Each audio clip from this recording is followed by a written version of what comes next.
안녕하세요. 클라우디아입니다. 오늘은 김영희 작가의 작품 연꽃 만나고 가는 바람 준비했습니다. 구독과 좋아요 부탁드리면서 낭독 들어갑니다. 연꽃 만나고 가는 바람 김영희.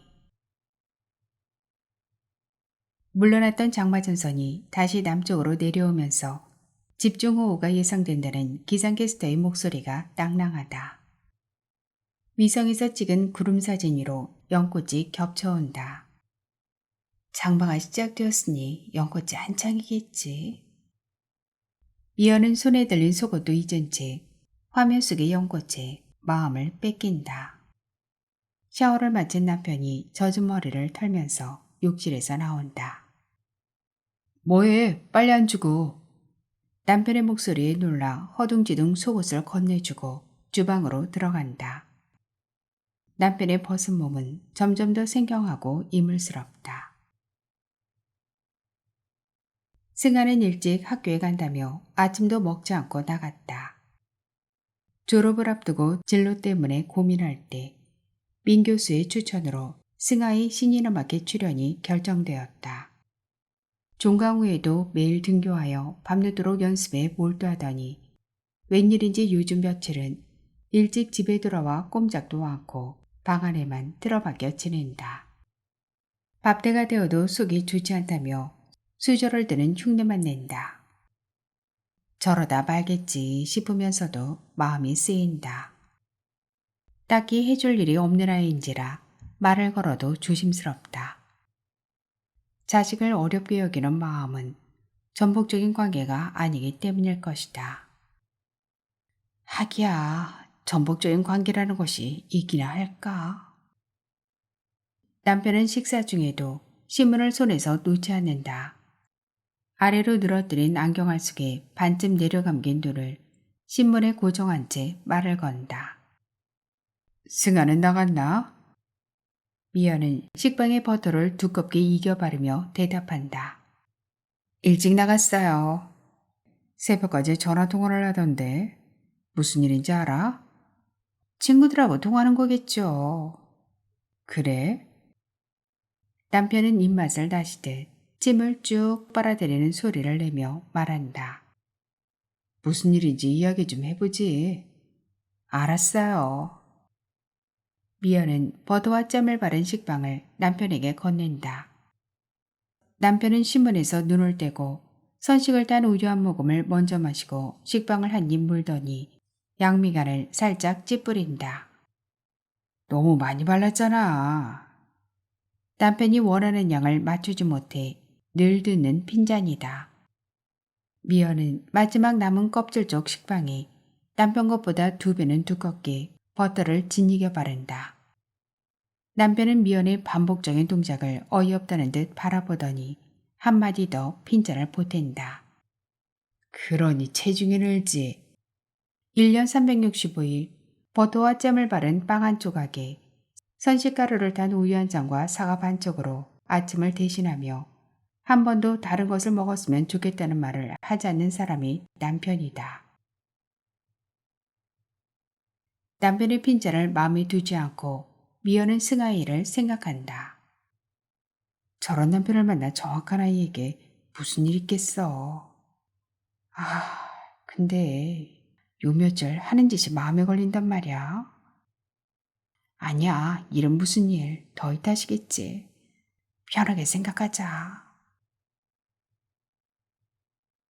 휴일이면 골프 가방을 둘러매고 나가는 남편의 뒷모습은 세월이 비껴가는 것 같다. 결혼 후 10년이란 나이 차이로 남들이 수군거릴 정도였는데 지금은 미연이 더 나이가 들어 보인다. 철저한 자기관리와 규칙적인 생활 습관을 가진 남편의 일과에는 예외란 것이 없다. 미연의 남편을 보면 아버지가 떠오른다. 아버지는 요즘 성경을 필사하며 시간을 보낸다. 길이 잘 된 만년필을 가지고 적어가는 성경 필사본이 대학 노트로 벌써 10권이 넘는다. 뒤늦게 시작한 종교생활이지만 하루도 거르지 않고 새벽 기도를 다닌다. 새벽 기도회를 마치고 집에 돌아오면 서재에 들어앉아 아침 식사 전까지 성경을 필사하는 아버지를 위하여 어머니는 발소리를 죽여가며 거실을 오가고 그릇 달그락거리는 소리도 조심하며 아침을 준비할 것이다. 평생 큰소리 한번 내보지 못하고 사는 어머니다. 어머니의 아버지에 대한 외경심은 옆에서 바라보기에도 숨이 막힌다. 남편은 사모은 음반과 CD를 꼼꼼히 분류하고 정리하여 라벨을 붙이고 목록까지 만들어 놓는다. 순수 조립한 오디오 앰프를 만지거나 이어폰을 끼고 음악을 들을 때 남편의 표정은 성스러운 의식을 치르듯 경건해 보인다. 경건함은 아버지와 남편의 공통점이다. 미연은 남편의 편애를 받는 소장품들이 하나둘 늘어가는 것을 지켜보면서 고상하고 특별한 취미가 존경스러울 때도 있었다. 그러나 이제 와서는 거실을 가득 채운 그것들이 집주인이 되어버린 것 같고 한쪽 구석으로 내몰린 미연은 운신의 폭이 좁다. 애초부터 그런 것들에 관심이 없기도 했지만 남편은 자신의 소장품에 관한 한 먼지 터는 일조차 미연에게 맡기지 않는다. 거실에 있는 물건 중 텔레비전 하나만 미연이 마음대로 만지고 다룰 수 있다. 남편은 자신이 아끼는 물건에서 다른 사람의 손길이 느껴지면 눈살을 찌푸리며 미연을 다그친다. 함부로 만지지 말라고 했지. 그럴 때 남편의 얼굴에는 비정함이 감돈다. 남편의 지독한 소유욕이 무섭다. 미연은 갈수록 자신과 상관없는 타인의 삶처럼 모든 것에 냉담해진다. 미연은 남편이 나가자 남편의 폴로 향에 가벼운 육지기를 느낀다. 나이가 들어 몸에서 냄새가 난다며 금연을 난 남편은 갈수록 진해지는 향수 냄새에는 무감각하다. 베란다로 나가 창문을 활짝 연다. 비릿한 냄새와 습기가 실내로 밀려 들어온다. 낮게 내려앉은 하늘이 무겁다. 5층까지 올라온 자작나무는 아파트 동과 동 사이에서 자라느라 햇빛이 부족하여 기만 자란 모양이다. 손을 뻗치면 잡힐 듯 가까이 장맛비에 새로 돋아난 여린 연두잎이 보인다. 텔레비전 앞으로 가는 미연이 손에는 이미 불을 붙인 담배와 리모컨이 들려있다. 리모컨으로 채널을 이리저리 돌려본다. 채널마다 남녀 진행자들 여럿이서 비슷비슷한 형식으로 연예인의 사생활을 들춰내고 있다. 식구들이 나가고 난 후에 피우는 담배는 미연의 유일한 도락이자 위로다. 깊이 빨아들인 연기가 빈속을 감돌면서 부패할 수밖에 없는 그 안의 길고 긴 권태를 훈자하여 썩어가는 속도를 유예시켜 줄 것 같다. 1년에 한 번 할아버지의 제삿날, 청주에서 올라온 할머니는 미연의 방에서 함께 잠을 잤다. 제사 때문에 늦게 잠든 미연은 새벽에 오줌이 마려워 눈을 떴다. 할머니는 외등불빛이 희미하게 스며드는 들장을 조금 열고 담배를 피우고 있었다. 들장 반대편 하얀 벽에 시선이 머문 할머니의 눈빛은 너무나 아득하여 화장실도 가지 못하고 숨죽이고 누웠다가 다시 잠이 들었다. 날이 새자 할머니는 지체 없이 짐을 꾸려 청주로 돌아갔다. 아무도 할머니를 붙들지 않았다. 할머니는 늘 반갑지 않은 손님이었다. 혼자 청주에 살던 할머니 장례식에는 아버지 외에도 낯선 남자 둘이 아버지와 나란히 서서 상주 노릇을 했다. 초상을 치른 후에 아버지는 서둘러 법적 절차를 밟아 파양을 하고 자기 성을 되찾았다. 그동안 전미연으로 불리던 성이 바뀌어 이미연이 되었다.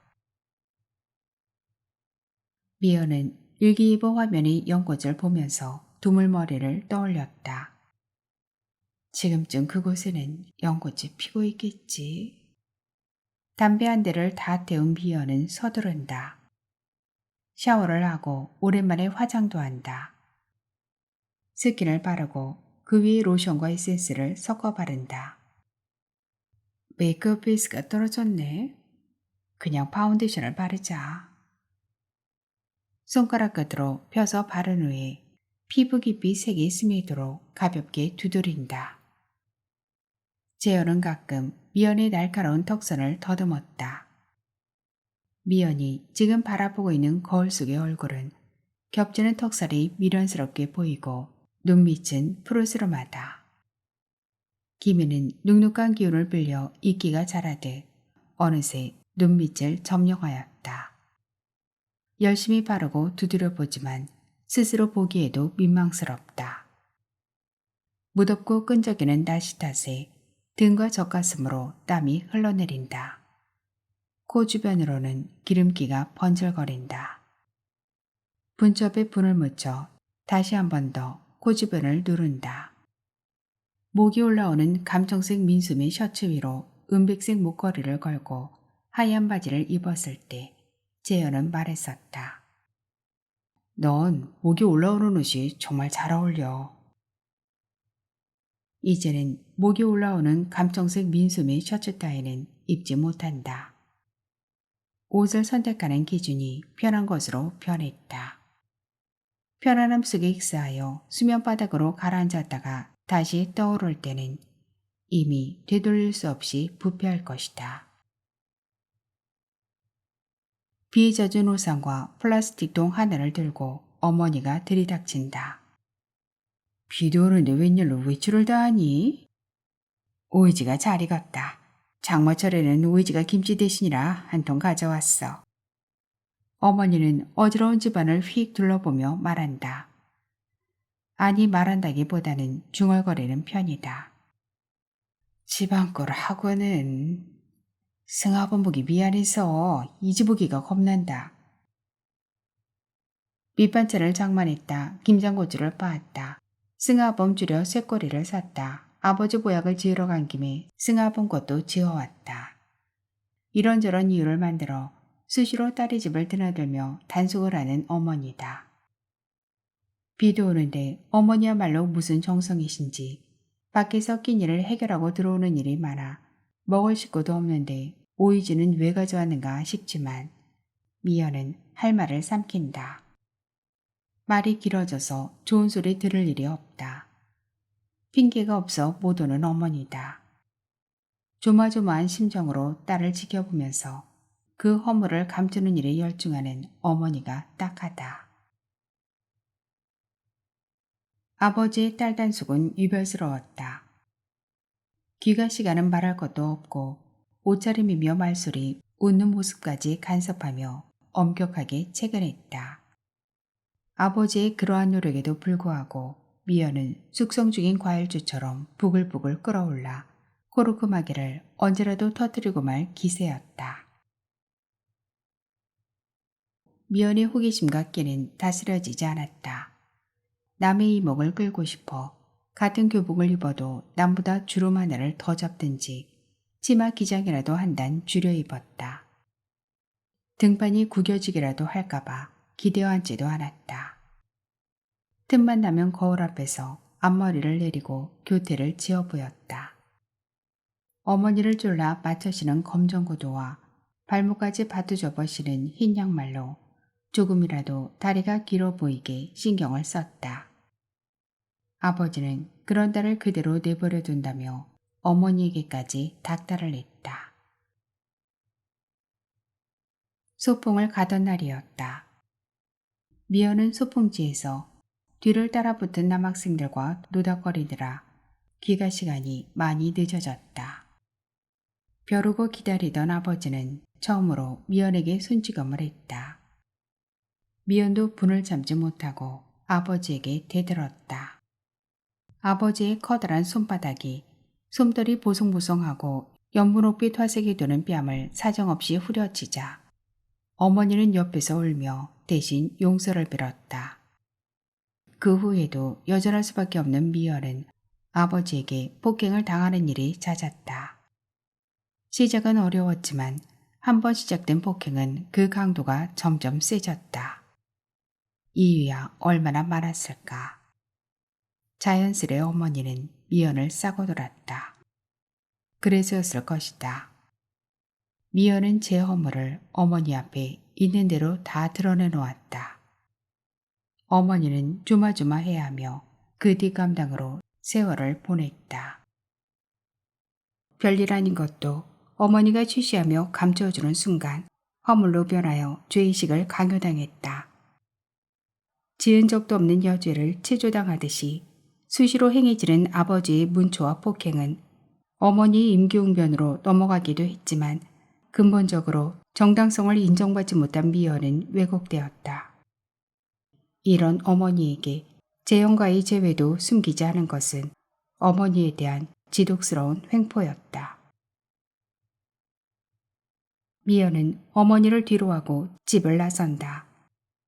제발 사람을 정기적으로 써서 집안을 깨끗이 하고 살라는 어머니의 말을 들은 채도 하지 않았더니 이제는 손수 그 일을 한다. 어머니는 싱크대 구석을 뒤져 시커멓게 수검정이 눌어붙은 냄비를 찾아내면 수세미로 빡빡 문지르며 끝없이 혼자 중얼거릴 것이다. 늘 불안한 딸과 엄격한 아버지 사이를 오가며 생긴 어머니의 버릇이다. 재수가나 다스리지 못하고 냄비를 왜 이리 태워먹는지. 아휴, 인숙이만 아니어도 이리 속을 태우지는 않을 것을. 빚을 잃은 속옷과 세수수건을 삶으며 또 혼자 중얼거릴 것이다. 푹푹 삶을 수 있는 빨래라면 때를 벗겨낼 수 있으련만 어쩌면 좋을꼬. 어수선한 베란다를 정리하며 뱉어내는 말은 이럴 것이다. 꼭 자기 속처럼 어수선하구나. 그 속도 내가 뒤집어 차곡차곡 접고 정리할 수 있는 거라면 어떻게든 해보련만. 70노인인 어머니는 몸을 아끼지 않는다. 큰딸을 위해서 할 수 있는 일은 다 하려 든다. 어찌 지치지도 않는 것일까. 누구 탓이랄 게 있을까마는 미연은 파행의 길로 접어들었던 것이 오히려 어머니의 탓으로 여겨진다. 문제가 있을 때마다 아버지와 끝까지 정면으로 맞섰더라면 어떤 식으로든 달라졌을 것이다. 그런 기회를 원천적으로 봉쇄해버린 어머니의 수고는 어느 누구에게도 이롭지 않았다. 미연은 생활을 당당하고 자유로운 아이로 키우고 싶었다. 그러나 그런 미연의 바람과 관계없이 승아는 야무지고 똑똑하며 신중하지만 보수적이다. 정해진 규율을 지키고 자신을 그 규격 안에 빈틈없이 채우려고 애쓴다. 심지어 승아의 바이올린 연주는 지나칠 정도로 악보에 충실하고 정직하여 그것이 흠이라고 지도교수에게 지적을 받기도 했다. 두물이 만나는 길목에는 온통 연잎과 연꽃으로 뒤덮인 늪지가 있다. 미연은 길가에 차를 세우고 창문을 내린 후 담배에 불을 붙여 문다. 미연이 늪지에 가득 피어있는 연꽃을 보고 싶다고 했을 때 재현도 길가에 차를 세우고 차창을 내린 후 담배를 피웠다. 냉방 중인 차 안의 건조하고 찬 공기와는 달리 후덥지근한 기운이 안으로 밀려든다. 빗방울도 들이친다. 미연은 우산도 없이 차에서 내려 늪지로 걸어 내려간다. 연꽃은 사람 키를 넘길 정도로 크고 연잎은 몸 하나를 가릴 만큼 풍성하다. 미연은 물가에 쪼그리고 앉는다. 키 큰 연꽃 아래 연잎 사이로 하얀 반점이 있는 도도록한 작은 잎들이 수변을 가득 메우고 있는 것이 보인다. 단단하고 야무져 보이는 작은 잎 하나를 건져낸다. 가느다란 실뿌리가 뒤엉켜 다른 잎들까지 딸려 올라온다. 뿌리가 서로 뒤엉켜 있는 힘으로 개구리밥은 수면 위에 떠서도 흔들리지 않는다. 미연은 제 자신도 이런저런 관계로 엮여 한 발짝도 옴짝달싹할 수 없는 것이란 생각을 한다. 가는 비에 몸이 젖어온다. 그날 재현은 재촉하지 않았다. 그렇다고 따라 내리지도 않았다. 담배를 피우고 있는 재현의 얼굴은 생각으로 복잡해 보였다. 미연은 모텔 뒷마당에 차를 세운다. 모텔랑 커피숍은 손님이 하나도 없다. 자맹을 해야 하는 사련이 남녀에게는 사방이 막힌 네모난 방 하나가 필요할 뿐이다. 기차처럼 떠나고 싶어. 재현은 그런 말을 했었다. 정말 기적 소리를 들었던 것일까? 미연은 아무 소리도 듣지 못했다. 다만 거친 숨소리를 들었을 뿐이다.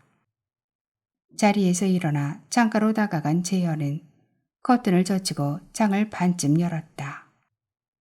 벗은 몸이 흐릿한 실루엣을 만들었다. 미연은 재현의 뒷모습을 보면서 이쯤에서 끝나겠구나 생각했다. 그 후로 시내에서 한 번 더 만나던 날, 재현은 약속 시간보다 1시간이나 늦게 덥수룩한 모습으로 찻집에 나타났다. 턱이며 구렛나룻이 시꺼멓고 와이셔츠 깃에는 때가 묻어 있었다. 쫓기는 사람처럼 눈빛조차 불안해 보였다. 무슨 일 있어? 아니, 별일 없어. 바빠서 집에 못 들어와서 그래. 더 이상 무엇을 물어보기가 어려웠다. 미연은 말없이 식어가는 대추차의 걸쭉한 농도를 내려다보다가 스푼을 들어 한번 휘저었다. 실내에는 바이올린이 가느다란 선율이 거미줄처럼 방사선을 그리며 가슴을 답답하게 조여왔다. 재현은 선뜻 말을 꺼내지 못하고 손가락만 뚝뚝 꺾었다. 미연도 잊지도 않은 손톱 밑에 때를 잡아뜯었다. 한참 만에 재현은 수족관 안의 물고기에 시선을 두고 어렵사리 말을 꺼냈다. 미안해. 반밖에 마련하지 못했어. 재현은 안주머니에서 구겨진 봉투 하나를 꺼내놓았다. 왜 그래? 받아둬. 봉투를 건네준 재현은 자리를 털고 일어났다. 바빠. 빨리 가봐야 돼. 이렇게 금방? 당분간 연락 못할지도 몰라. 먼저 일어날게. 뒤도 돌아보지 않고 찻집을 나서는 재현이 뒷모습에는 어떤 완강함이 느껴졌다. 얼마쯤 더 앉아 있었을까? 찻집을 나와서 미연은 공중전화 부스에 들어갔다. 신호음은 울리지 않았다. 재현의 핸드폰은 꺼져 있었다. 재현에게서 연락이 끊어지고 핸드폰도 계속 꺼져 있는 동안 미연은 청소기조차 마음 놓고 돌릴 수가 없었다. 샤워를 하면서도 욕실 문을 닫지 못했다. 부질없는 줄 알면서도 그럴 수밖에 없었다. 한 달이 지난 후에야 인숙을 통해서 재현이 도망가듯 캐나다로 떠났다는 사실을 확인했다. 맥이 풀렸다. 결국 이렇게 끝날이라고 각오했던 일이건만 애써 믿고 싶지 않았다. 재회를 하고 3년 만에 재현은 다시 어머니 곁으로 가버렸다. 물색 없이 따라 나섰던 외딴 낚시터였다. 미연과 인숙은 재현과 형석이 낚시를 하는 동안 저수지 주변을 돌면서 들국화를 꺾고 노래를 불렀다. 건조한 가을바람에 하얗게 피어난 갈대는 기우는 석양 속에서 눈이 부셨다. 바람에 잘게 부서지는 물살도 금빛으로 퍼덕였다. 어둠이 내리면서 집으로 가야 한다는 생각을 했을 때는 이미 차편이 끊어졌다. 외딴 마을에는 일찍 차편이 끊긴다는 사실을 그 누구도 염두에 두지 않았던 것이다. 밤새 불안해하며 증폭되어 버린 두려움. 아버지라면 아무 말도 없이 밖에서 나를 지새우고 들어온 딸을 살려두지 않을 것 같았다. 미연은 집에 돌아가고 싶지 않았다. 아니, 돌아갈 수가 없었다.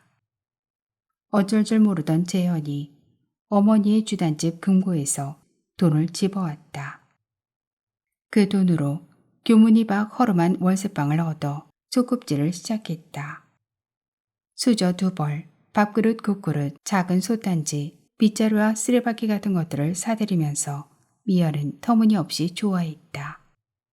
아버지로부터 벗어났다는 해방감 때문에 부족함이 불편하지 않았고 준비 없는 앞날도 무섭지 않았다. 그러나 어설픈 도피 행각은 금방 끝이 났다. 보름 만에 어머니 둘이 들이닥쳤다. 재현이 어머니는 알량한 살림살이들을 둘러보면서 고웃음을 치더니 빗자루를 집어들고 아들을 사정없이 내리쳤지만 미연에게는 눈길조차 주지 않았다. 그러고는 아들의 손목을 잡은 채 딸을 끌어안고 울고 있는 어머니를 향해 한마디를 던졌다. 나는 내 아들만 챙깁니다. 재현은 휴학을 하고 입대하였다. 매질로도 분이 풀리지 않는지 아버지는 가위를 들어 미연이 머리털을 뭉텅 잘라냈다. 잘려나가는 머리털 뭉치가 바닥으로 떨어지는 소리를 들으며 미연은 이를 악물었다. 울지 말자는 생각뿐이었다. 등으로 흘러내린 긴 머리는 경쾌한 발걸음을 옮길 때마다 찰랑거렸다. 긴 머리는 그 하나만으로도 소년의 마음을 사로잡던 것이다. 학교 가는 길을 제외하고는 바깥 출입을 엄격히 제한받으며 갇혀 지내는 동안 미연은 아버지의 집에서 떠날 수만 있다면 무슨 일이라도 하고 싶었다. 아버지는 서둘러 나이 차이가 10년이나 되는 남자를 배필로 정해주었다. 만난 지 보름 만에 약혼을 했다. 시어른의 생신날이었다.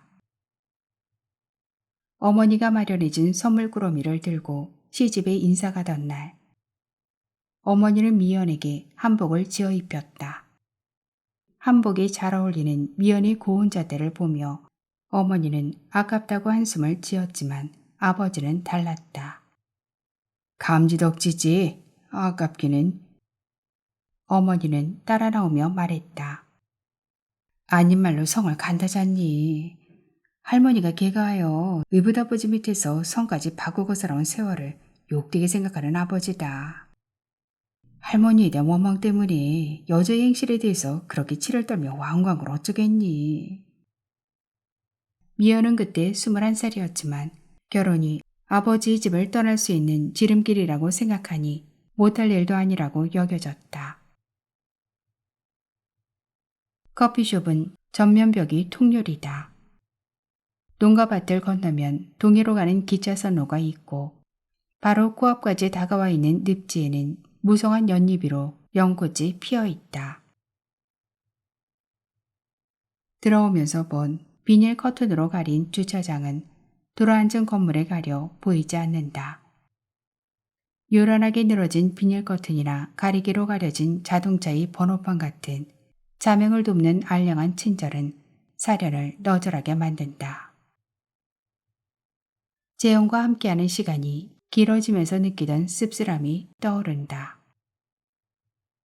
주방 안쪽에서 초로이 여자가 부스스한 얼굴을 내밀어 미연을 바라본다.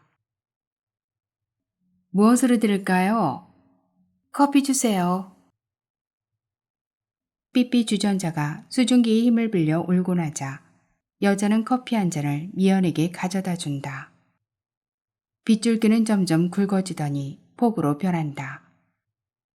창밖 풍경이 뿌옇게 흐려온다. 유행이 한참 지난 진주빛 여운이 도는 찻잔에는 식은 커피가 절반쯤 남아있고 재떨이에는 미연이 피우다 비벼끈 담배꽁초가 제각각의 길이로 재와 함께 쌓여간다. 음악 한 곡 흐르지 않는 탓으로 차츰 빗소리만 높아간다. 드나드는 손님이 없어 을씨년스럽지만 혼자라는 것이 편하다. 혼자이고 싶을 때가 있다. 어떤 방해도 받지 않고 텅 빈 시선으로 자기 안을 골똘히 들여다보는 시간이 필요하다. 그 결혼을 하여 승아를 낳아 키우고 조금씩 살림을 늘리며 빈틈없는 남편의 비위를 맞추느라 정신없이 지내는 동안 세월은 잘도 갔다. 승아는 재주가 많았다. 특히 뛰어난 음악성과 지독한 집중력으로 콩쿠르마다 입상을 했다. 힘겨운 레슨비에도 불구하고 알뜰살뜰하게 아끼며 그만하면 부족한 것이 없었다. 미연이 자신을 되돌아보기 시작한 것은 승아가 예고에 진학하고부터였다. 직장을 그만두고 새로 사업을 시작한 남편은 때를 맞춘 적절한 아이템으로 남들이 어려울 때도 어음한장 발행하지 않고 견디었다. 남편은 숨가쁘게 달렸다. 주말이나 휴일에도 손님 접대를 한다며 자주 집을 비웠다. 승아마저 학교 생활과 빽빽한 레슨 일정 때문에 바삐 돌아가면서 미연에게는 주체하기 어려울 정도로 많은 시간이 주어졌지만 모두 도망나버린 시간이었다. 도망난 시간을 블록 쌓듯 하나하나 올려보지만 어느 순간 와르르 무너졌다. 그때마다 미연이 내부에는 구멍 뚫린 연뿌리처럼 바람이 감돌았다. 연이 뿌리에서 비롯된 공허는 줄기를 거쳐 꽃이 지고 난 후의 연밥에까지 그 흔적을 남긴다. 사람의 몸이나 마음 모두 살아온 세월의 내력을 고스란히 간직하고 있다. 조금만 주의를 기울여 들여다본다면 지나간 시간을 읽어낼 수 있고 그 과거에 기인하지 않는 것은 하나도 없다. 그래서 사람이 곧 삶인 것이다. 그 즈음 미열은 인숙에게 툭툭 던지듯 재현의 이야기를 시작했다. 당연히 재현의 소식을 알고 있을 인숙에게 한 번도 묻지 않고 마음에만 담아두던 기억을 들추어냈다. 어디서 사니? 무슨 일 하는데? 아직도 너희들 만나니? 인숙은 그런 미연을 때로는 묵살하고 때로는 단답형으로 대답을 아끼며 얼굴을 빤히 바라보기만 했다. 형석과 이혼을 하고 혼자 된 인숙은 아이와 함께 섬으로 자원해 갔다. 인숙이 그들을 섬의 보건소로 불러들인 것은 꼭 19회 만이었다. 어느 날 문득 생각났다는 듯이 말했다. 한번 알아? 가을이 깊어가고 있었다.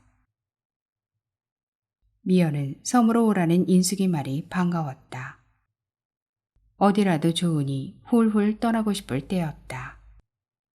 미연은 목이 올라오는 짙은 갈색 스웨터를 베이지색 스커트 위에 받쳐 입었다. 내내 묶고 다니던 긴 머리를 늘어뜨리고 베레모까지 써봤다. 거울 속 자신의 모습은 나이에 걸맞지 않아 찌졸한 듯도 했지만 가을이 느껴졌다. 웃음이 나왔다. 그러고 보니 가을날의 쓸쓸함이 나쁠 것도 없었다. 강화행 시외버스 차장 밖으로 지나는 군부대 주변에는 코스모스 행렬이 유난스러웠다. 정문 위병소에는 소년들을 벗지 못한 병정이 보초를 서고 있었다. 버스는 낯선 곳에 미연을 내려놓고 흙먼지를 일으키며 달아나 버렸다. 차에서 내리니 보건소 건물은 손에 잡힐 듯 가까웠다. 나지막한 담 안으로 목조 건물이 푸근하게 자리 잡고 있었다. 마당에는 서울 번호판을 단 승용차 한 대가 눈에 띄었다. 차창에 반사된 햇빛은 강하게 미연의 눈을 쏘았다. 순간 아찔하며 강한 어기를 느꼈다. 그러고 보니 아침부터 먹은 것이 없었다. 안 그래도 얇은 눈꺼풀은 더욱 깊게 들어갔다. 화단의 접시꽃은 시들었다. 맨데라미는 아래 잎들이 누렇게 시들고 불던 꽃도 제빛을 잃었다. 가녀린 줄기 위에 화사하게 핀 코스모스만 일렁거리고 있었다. 보건소 문이 열리면서 인숙이가 걸어나와 미연의 손을 잡으며 말했다. 안에 재현이도 와 있어. 미연은 다시 한번 아찔했다. 이렇게 만나지는구나. 결국은. 함께 공유할 기억이 있다는 것으로 세월의 간극을 간단히 뛰어넘었다. 미연과 재현은 바람이 서늘해지고 비껴선 햇살이 사이어갈 때쯤 보건소를 나섰다. 재현이 먼저 차에 올랐다 시동을 거는 동안 인숙은 미연의 손을 꼭 쥐면서 말했다. 잘하는 짓인지 모르겠다. 걱정하지 마. 그래, 걱정 안 할게. 재현은 시동을 걸고 다시 차에서 내려 인숙에게 손을 내밀어 잡았다. 잘 지내 인숙아? 인숙을 바라보는 재현의 눈빛을 보면서 한때는 자신을 사로잡던 그 따뜻한 눈빛이 떠오르며 제 것을 남에게 빼앗긴 것처럼 가슴이 아렸다. 돌아오는 차 안에서 미연은 물었다. 나 많이 변했지? 아니, 그 얇은 눈꺼풀도 여전하고 나리선 콧대도 그렇고 가끔씩 흘겨볼 때면 흰자위가 많이 보이는 눈초리도 여전하네. 미연은 재현의 하얀 머리를 보면서 말했다. 너는 많이 늙었다. 흰머리가 그게 다 뭐야? 재현은 하하하 웃었다. 우리 집 새치가 많은 게 내력이다. 참, 어머니 여전하시지? 응, 캐나다에서 지내셔. 누나 따라서 이민 가셨잖아. 그렇구나. 나보고도 자꾸 정리하고 들어오라는데 버려놓은 일이 복잡해서 그것도 쉽지 않아. 낮이 많이 짧아져 해는 서산이로 이울고 사위가 어슴풀에 내려앉았다.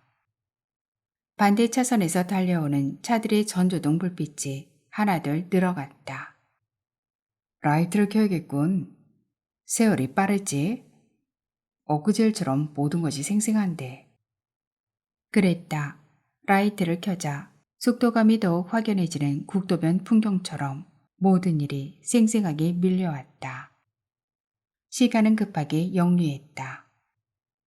미연과 재현은 고등학교 2학년 때처럼 스스럼 없이 서로에게 다가갔다. 아버지가 무서워서 빨리 들어가야 한다면서도 제할 짓은 다 하고 거짓말을 해서라도 넷이서 여름방학 때 3박 4일씩이나 바닷가로 놀러가는 일에 앞장섰던 것도 미연이었다. 홀어머니 외아들로 어머니 눈치 보며 모범생 노릇을 하는 재현에 비하면 미연은 맹랑했다. 어떤 날은 사복을 입은 미연이 재현의 손을 이끌고 음악다방이란 곳도 서슴지 않고 들어갔다. 머뭇거리며 뒤를 따르던 재현에게 미연은 눈을 흘기며 말했다. 바보. 재현은 귓불까지 붉어지며 겸연쩍어 했고 미연은 그런 재현을 보며 깔깔거리고 웃었다. 다시 만나고 1년이 지나도록 재현은 수줍은 소년처럼 미연을 끌고 이리저리 다니면서 차를 마시고 밥을 먹었다. 그러나 그뿐이었다. 그저 답답해 보이는 얼굴이 미연의 우스갯소리에 환해지며 조금 크게 소리내어 웃어보는 일로 족한 것 같았다. 그런 재현을 보면서 미연은 바람이 가득 들어간 풍선처럼 팽팽하게 욕망이 부풀어 올랐다. 저기 좀 봐. 모텔이 웃기다. 19번 홀. 그래. 18홀 다 돌고 다시 하나 더 19번 홀. 무슨 뜻인지 알지? 미연의 말에 재현은 맥없는 대답을 던졌다. 그렇군. 우리 언제 저 모텔에 들어가 보자. 미연은 마치 고등학교 시절 음악다방에 들어가자는 말처럼 쉽고 자연스럽게 말했다. 미연아, 넌 그런 말을 아무렇지도 않게 잘도 하는구나. 바보. 미연은 귓불까지 붉어지는 재현을 보며 깔깔거리며 웃었다. 이렇게 사련의 길로 접어든 미연은 뒤를 돌아보지 않았다. 이런저런 생각은 필요하지 않았다. 그저 몸이 이끄는 길로 갔다. 막무가내로 탐하며 치열하게 치러내는 격정의 순간마다 공중회전을 하는 롤러코스터를 탄 것처럼 아찔했다. 몸이 있어 기뻤다. 무엇이라도 함께하고 싶었다. 언뜻 비감에 젖어들었지만 이런 종류의 괴로움은 아이러니컬하게도 재혼과 함께 나누는 순간을 빛나게 했다. 미연에게 있어서 고통과 쾌락은 서로 맞닿아 있었다. 쾌락의 절정은 고통의 시작이었고 고통의 끝에서 쾌락이 시작되고 있었다. 인숙은 가끔 전화를 걸어 물었다. 요즘도 자주 만나니? 응, 가끔. 별일 없어? 사는 일이야 늘 별일이지. 괜찮겠어? 나도 잘 몰라. 미리 알고 할 수 있는 일이 얼마나 있다고. 다 그런 거지. 사실 사랑이라고 말하고 싶지는 않았다. 다만 미연은 재현을 통해서 자신이 싫지 않은 인간이라는 것을 확인하고 싶었다. 내가 괜한 짓을 했나 보다. 인숙은 자책하는 말을 했다. 별소리를. 재현이가 아니었더라도 더는 그렇게 안 살았을 거야. 미리 알고 하는 일이 무엇이 있단 말인가. 잘해보고 싶었고 또 잘한다고 믿었던 많은 일들이 지나고 난 후 돌이켜보면 후회를 부른다. 하지만 세월을 돌이킬 수 있다 해도 얼마나 다른 방식으로 사라질까도 의문이다. 비는 계속 내린다. 연꽃은 비바람에 흔들린다. 확처럼 생긴 넉넉한 연잎은 빗물을 담았다가 그 무게가 어지간해지면 바람에 밀려 한쪽으로 기울어지며 안고 있는 물을 굴려내린다. 미연은 그 풍경을 보면서 어디에도 깃들지 못한 자신을 본다. 그래, 이제 그만 연꽃 만나고 가는 바람 같아지자. 비 내리는 강변을 달린다. 멀리 보이는 산고비마다 하얀 물안개가 피어오른다. 와이퍼는 쉬지 않고 빗물을 밀어내지만 빗물 또한 지치지도 않고 달려든다. 어떻게든 시야를 확보하고 제기를 찾아가려면 와이퍼를 더욱 빠르게 움직여야 한다. 그래, 그렇게 빠르게 움직여라. 빗물은 잠시의 틈도 없이 다시 흘러내린다. 재현이 떠나고 3년 세월. 처음에는 그와 나누던 것들, 사랑이 아닌 욕망에 불과한 것이라 해도 그것을 잃어버린 것이 괴롭고 안타까웠지만 이제 와서는 현실적인 능력이 비참하다. 미연은 여전히 하루하루 남편이 베푸는 일용할 양식으로 살고 있다. 아내라는 이름에 어울리도록 여러 가지 일을 찌른다. 남편의 아내로 산다는 일은 자신을 비워버리고 그 이틀 안에 자신을 가두어둠으로써 누리는 안락의 극지다. 남편의 필요에 따라 현모도 되고 양처도 되었다가 두억신이도 되어야 한다. 미연은 아버지 말대로 진짜 환양년이 되어 일상적으로 가해지는 모독을 견디고 있다. 비록 몸은 집안에 있지만 그 집안 어디에도 미연을 안온하게 담아주는 무엇이 없다.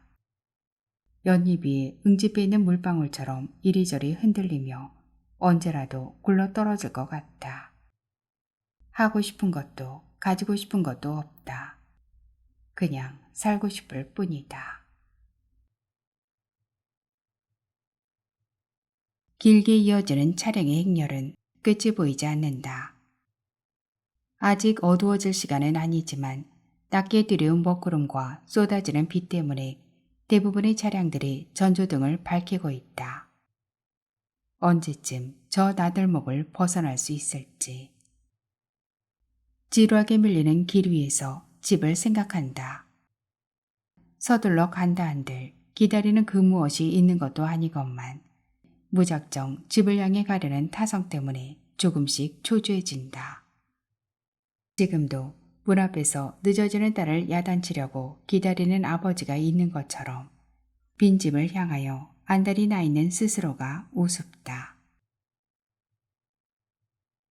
열쇠를 구멍에 밀어넣고 돌리기도 전에 딸깍하고 현관문이 열린다.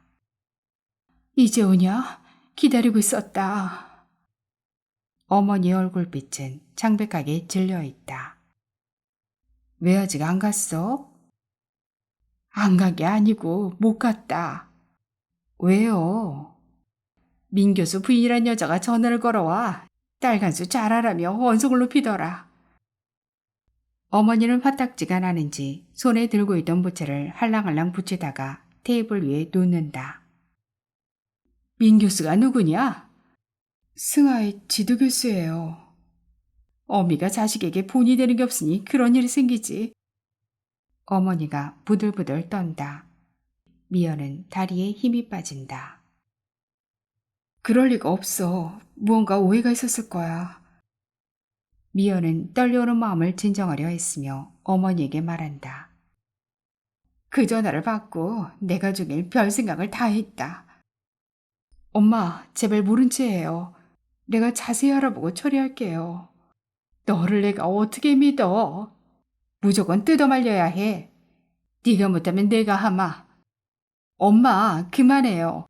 그렇게 뜯어말려서 뭐가 어떻게 잘 됐는데. 그래봐야 지금 이 꼴이지. 네가 지금 이 꼴로 사는 게 그럼 내 탓이란 말이냐? 그럴지도 모르지. 적어도 이렇게는 안 살았을 거야. 지금이야말로 영락없는 환영용 꼴이지. 마음 없이 헛기비처럼 사는 날 보라고요. 남편이 다가오기만 해도 온몸이 얼어붙는 한기를 느끼면서 그 사람이 아내로 산다는 게 얼마나 힘든 일인지 알기나 해요.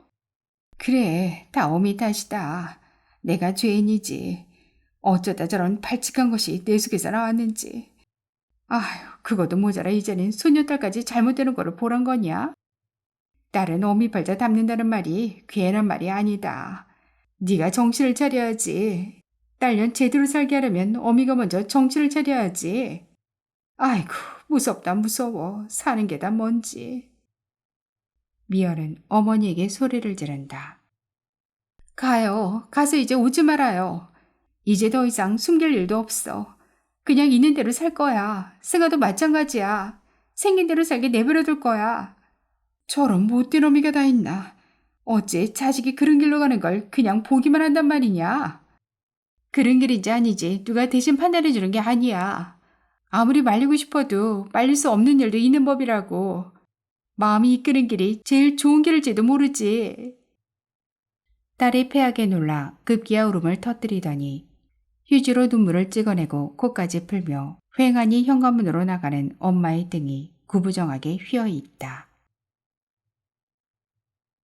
미연은 어머니를 그렇게 돌려보낸 것이 후회스럽지만 한편으로는 속이 후련하다. 개간 어머니와 의부 아래에서 성까지 바꾸고 자라는 동안 흔들리는 자신의 정체성에 괴로워했던 아버지는 어쩔 수 없다 해도 어머니까지 그럴 수밖에 없었던 것일까.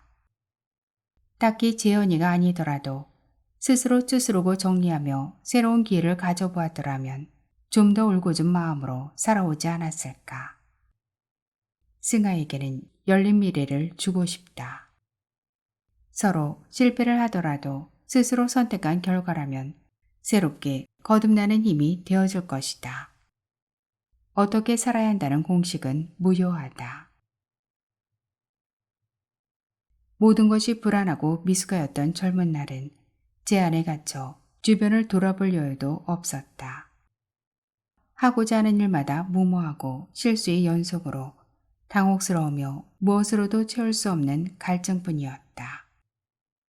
그러나 이렇게 세월이 지나 생각해보니 그것들은 가능성이고 기회이고 여백의 자유였음을 깨닫는다.